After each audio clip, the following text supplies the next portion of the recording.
Babes, I'm back. I missed last week. I was really busy, just really busy last week. The good news is that nothing really happened in this chapter. Nothing. I mean, literally just about nothing. It was kind of just the setup from what we got from the week that I missed, which was 1104. But shit's going down on Egghead. We've already known that shit's going down, but what are we looking at now? I'm wearing my favorite Gear 5 form shirt. Snake Man, Kizaru and Saturn. Who are they gonna fight? Who's on the way? What's Blackbeard doing there? There's a lot of mysteries that I feel like I've kind of gotten a hold on, but I've been wrong in the past. For example, like 2 weeks ago I was wrong. Well, not 2 weeks ago, I guess we didn't get a chapter. Last year. It's been a year since I've been wrong. But I was wrong because my brother pointed out something very obvious. And I went back and looked, and it actually wasn't even a surprise in Wano when Luffy got sent off Onigashima and he was given the food by Caribou, who, those of you who don't know who that is, it's the Swamp Man, who says that he has a boundless capacity in his fruit. And I literally just read it, and he said, he was like, if we don't win, he's thinking this. He's like, if you don't get up and kick his ass, I'm not getting out of here. And it's the same situation here. If he doesn't get up and kick their ass, he's not getting out of there. There's a buster call. And I think that he gave him the food before that was called. But yeah, you're seeing those guys, and he's losing his shit. I mean, him adventuring with them is like low-key funny. But weirdly enough, he's going to be the MVP of like two of the most important parts that there are. I mean, feeding Luffy, obviously, when he's drained is his comeback tour. Like, he's going to be back. I'd review the chapter with you, kind of go panel by panel like normal. But I feel like I want to start just summing it up a bit, I know you read it, and I know that's probably why you're watching this is because you've read the chapter. But Saturn and Kizaru are setting shit up. And I think the biggest questions that we have are, who are they going to fight and who's on the way? And third question, who on Blackbeard is there? My other brother called something else that I kind of agree with. We've noticed Poker has kind of been a face, but she's not really important. But she's been like a face that we've been seeing over time, and it's somebody who's been visiting and stuff like that, and obviously has a relationship with Kizaru, and the Marines know who she is. But we also suspect, and I still believe, even though it was forever ago, almost probably a year ago, that we learned that somebody, I don't think Blackbeard, but somebody on his crew is there. And I think it's Devon and Lariat, what's his name? Lafayette? The dude who, with the cane, he snuck into Mary Joie. That guy's an animal. And I think that he's doing some sneaking around, getting something important. And I think, for whatever reason, Devon's going to do something important too. You could say that the Blackbeard pirates are the ones that caused that ruckus that they were talking about, but I don't think that's the case. I went back to see how Luffy got the food in 1103, and I was like, it's got to be Kizaru. He's the only one that can travel fast enough, but Caribou is sneaky enough in his swamp ability that I think that he's able to sneak that in there, and we know that he carries the food and does that. What I find interesting is, now that Luffy's getting up, who's he going to fight? The Pacifistas, the Buster Call, like there's a lot going on right now. There's a lot going on. And I think this is a perfect time to see the strength of the revolutionaries. Now, I think I called that they were going to be there on Wano early on. But I don't see this being Shanks. And I don't even really see it being an important part for Dragon, but this entire arc has centered around one very special man, and that's been Kuma.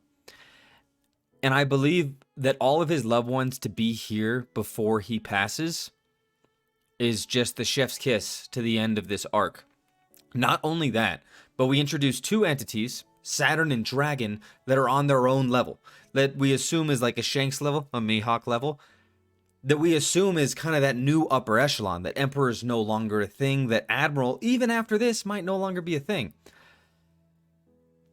And we have to see kind of what that looks like and how they get away on a Buster Call and how that's dealt with. I don't see anything else because I saw Dragon back in 1103 and he had a face that I've never seen that man make in any panel that I've ever seen. and he's just like hurting for Kuma. He understands what Kuma's gone through. Now at 11:03, they were back on Ivan's island, but I believe with Dragon's ability that he could get there in that time. I do. Plus, time's a little weird in One Piece in general, so it kind of could be a stretch, but I don't see it being anyone else. It's not Shanks. I don't know who they are. It could be. It could be. The reason they introduced, I'm spaced on their name, Buggy's group, the guild, Cross Guild, I think was to make just another entity where we're like, is that them? And I could see it being them as well. They're probably my second place just because the bounties there are insane. They're insane. There's a lot of Marines there, and it's kind of time to do that. But the amount of power that's needed for that kind of step is either the revolutionaries to show us that they're kind of a large force that needs to be recognized. I guess Cross Guild, but they're getting carried by two men. They're getting carried by two guys, and I don't think those two guys will probably match up to Saturn. It's tough to say. It is tough to say. And then we see there was a translation error that said on the last page that Sanji was like, "You're not the only one that can travel at the speed of light," and I'm like, "That's not a thing." He is close though. Well, no, excuse me, he's not close. I believe he's past the speed of sound, but the speed of light is something completely different. Sanji is out there. I don't see him really beating. He could slowly lose to Kizaru. If he beats him, that looks bad. That looks, I mean, that's just, I already think that it's done, but that signs the warrant on the death of admirals versus emperors. But is Luffy even strong enough to take on Saturn? I think that him being Nika will be special, but nobody else there is ready to fight. Seeing Robin's reaction to the Buster call is like, yeah, but they're all leaving. They're all getting ready to get on that ship and get out of here. And I don't think that they're going to stay too much longer. So who's going to deal with them in the meantime? During a Buster call with 50 pacifistas like level 3 out there and 50 ships? I think there's more than 50 ships. I don't know.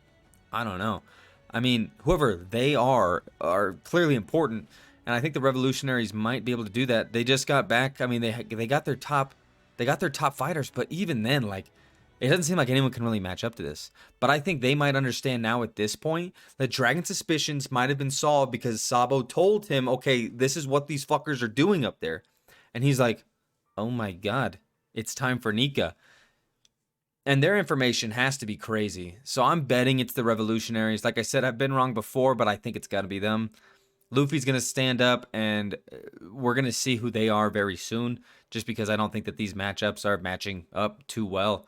I think Zoro's going to be the only one to get a definitive dub, but we'll see where this goes. Hell's breaking loose, and Saturn had plenty of time to kill Vegapunk, and I think that his time has run out. But I'm interested to see. I think they're taking Vegapunk with them, but I don't know about the rest of these people. I think there's going to be some sacrificial pieces, including some of the other Stellas, but we'll see. We'll see what Kuma does with his bomb. Like, there's a lot on the table here. But my biggest thing is, who is it? Who is it? Is Sanji fighting Kizaru, or is Luffy just going to go and double down? But then who takes care of Saturn? I don't know. I think Saturn and Luffy have to have a little bit of a square off, and we can start to see the cracks in the armor that is this hell summoned demon power, and that is Nika. So I hope you guys enjoyed the chapter. Best news is, even though nothing really happened, there's no break next week. So that's going to be 3 chapters in a row. Hopefully I'm not too busy to make one next week, but like and sub. I'm almost to a hundo, and I'd like to get there. Especially, early part of this year, help a brother out. Have a good night. Have a good day. Have a good weekend.